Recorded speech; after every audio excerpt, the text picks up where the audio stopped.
My dad got me a book on how to write your own computer games, and then from that I sort of started learning how to program. By the time I was in high school, we still had a Commodore 64. We had like one of the oldest computers of all my friends, but I knew how to use it quite well. On a recent trip to Zambia, I noticed that the people there really struggle to trust their banking system. And so when I came back to Australia, I realized that helping Australian banks to have that competition and stay nimble and competitive is really important. Cuscal, I always thought was kind of a middle ground. It wasn't as big as the banks, but it wasn't as small as the fintechs. It was more stable.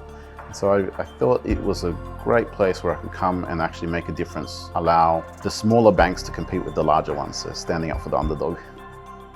It's interesting working at Cuscal. You get a huge range of different tech that you get to play with. My role here is to understand all the different layers of technology, and I guess it's kind of like an archaeological dig. Even though the technology itself is relatively simple, like you can do anything with technology, it requires a lot of human interaction.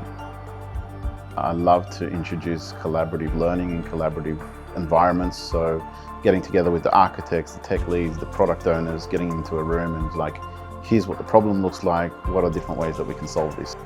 We do about 2 million transactions a day, and that is quite a bit. All those payments are people doing their day-to-day lives, and we make sure that that happens.